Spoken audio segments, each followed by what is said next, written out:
Microsoft word में short का नाम तो आपने सुना ही सुना होगा, और यदि नहीं सुना है तो मैं आज इस वीडियो में बताने वाला हूं कि माइक्रोसॉफ्ट में शॉर्ट का ऑप्शन जो है वो क्या काम आता है, कैसे हम उसका उपयोग करते हैं। तो पूरा प्रोसीजर मैं स्टेप बाय स्टेप इस वीडियो में बताने वाला हूं। तो शॉर्ट का कैसे उपयोग करेंगे पूरा आप कोशिश करें इस वीडियो में समझने की। मैं पूरा प्रयास करूंगा कि जितना मैं आपको अच्छे से अच्छा दे सकूँ, इसमें बता सकूँ कि शॉर्ट ऑप्शन क्या है। तो शुरुआत करने से पहले मैं बता दूं कि मैं हूं दोस्तों रंजन नकपुरे, चैनल राजा.com में आपका हार्दिक स्वागत है। यदि आपने हमारे चैनल को सब्सक्राइब नहीं किया है तो जो लाल रंग का सब्सक्राइब लिखा बटन है उसको प्रेस कर देंगे। उससे ये होगा कि यदि आप सब्सक्राइब कर देते हैं हमारे चैनल को, तो जब भी हमारे YouTube पर वीडियो अपलोड होते हैं तो आपको सबसे पहला तो नोटिफिकेशन आएगा। यानी यदि आप नोटिफिकेशन बेल को प्रेस करते हैं और उसके साथ जो ऑल नोटिफिकेशन उसको प्रेस कर देते हैं तो हमारा जो नोटिफिकेशन आपको तत्काल पहुंच जाएगा, और आप अब हमारे जो वीडियोस जब भी अपलोड होते हैं यूट्यूब पर तो आपको नोटिफिकेशन मिल जाएगा। यानी आप उस वीडियो को तत्काल में देख सकते हैं। तो जो आज का टॉपिक है वो ये है कि आप कैसे हैं तो सॉर्टिंग कर सकते हैं। माइक्रोसॉफ्ट वर्ड में 2019 में लेटेस्ट वर्जन है, तो आपको शुरुआत से अंत तक ज़रूर देखना चाहिए। और यदि आप ऐसे अपडेटेड वीडियो को देखते हैं तो कहीं ना कहीं आपको उसका उपयोगिता समझ आ जाएगी, और आपको कैसे उसका उपयोग करना चाहिए ये भली बात है, उससे आप समझ सकते हैं। तो चलिए शुरुआत करते हैं आज का टॉपिक। पिछले वीडियो में हमने देखा था कि कैसे हम टेबल के ऊपर बॉर्डर लगा सकते हैं, हटा सकते हैं या जोड़ सकते हैं। तो आज के वीडियो में हम देखने वाले हैं कैसे हम डेटा को सॉर्ट कर सकते हैं, चाहे वो पैराग्राफ में हो या टेबल फॉर्म में हो।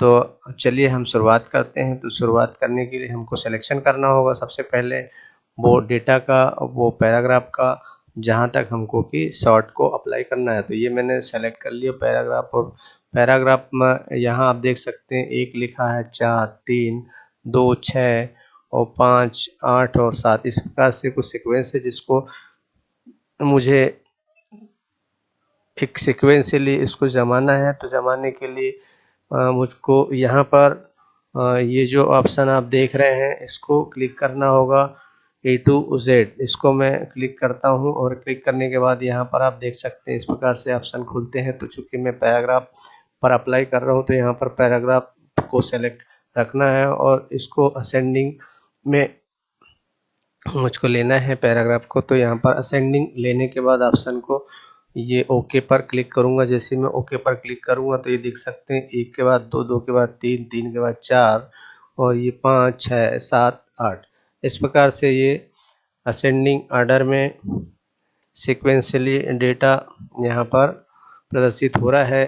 यदि मैं इसको घटते क्रम में जमाना चाहूँ, घटते क्रम में इसको सॉर्ट करना चाहूँ तो इसको डिसेंडिंग ऑर्डर पर क्लिक करना होगा। जो डिसेंडिंग ऑर्डर पर मैंने क्लिक कर दिया, और क्लिक करने के बाद जैसे मैं ओके बटन प्रेस करता हूँ तो आप देख सकते हैं 8, 8 के बाद 7, 6, 5, 4, 3, 2, 1। इस प्रकार से ये असेंडिंग और डिसेंडिंग ऑर्डर में जो डेटा है, जो पैराग्राफ है वो सॉर्ट हो जाता है। ये बहुत ही अच्छा ऑप्शन है। ये बहुत जगह हमको यूज़ करना पड़ता है जब कभी भी हम बीच में पैराग्राफ एंटर करते हैं या कुछ भी ऐसा करते हैं जहाँ पर हमको सीक्वेंशियली डेटा नहीं होता, तो उसको सॉर्ट करने के लिए ये ऑप्शन का हमको यूज़ करना होता है।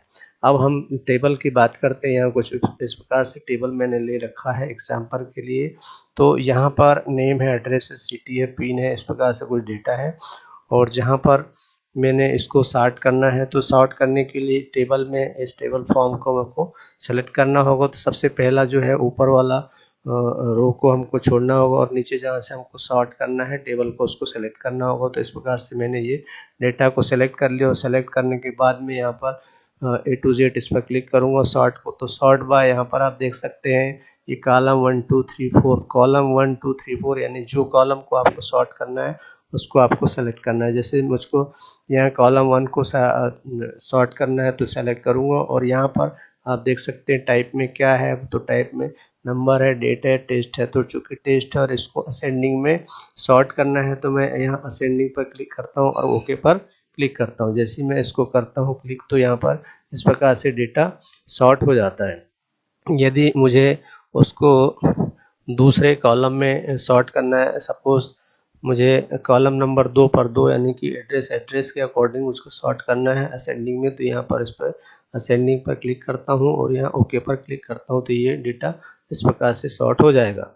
यदि मैं चाहता हूँ कि इसका जो पिन है, पिन के हिसाब से ये सॉर्ट हो जाए डेटा, तो उसको मैं चौथे नंबर के कॉलम को सेलेक्ट करूँगा और यहाँ पर आप देख सकते हैं चूँकि यहाँ पर नंबरिंग में लिखा हुआ है तो यहाँ पर ऑटोमेटिक नंबर लिखा आ जाएगा टाइप में, और यहाँ पर असेंडिंग डिसेंडिंग जो भी ऑर्डर में आपको करना है वो आप यहाँ से कर सकते हैं। चूँकि यहाँ डिसेंडिंग में करना है तो मैं डिसेंडिंग में ले लूँगा और ये डिसेंडिंग फॉर्म में डेटा अवेलेबल हो जाएगा।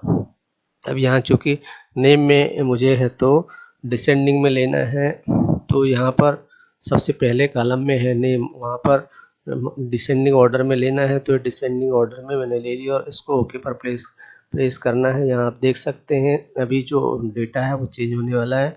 जैसे ही मैं इस पर क्लिक करता हूँ तो डेटा यहाँ पर चेंज हो गया। तो इस प्रकार से ये असेंडिंग डिसेंडिंग और जो भी हमारे सॉर्ट वाले ऑप्शन है बहुत यूज़फुल है।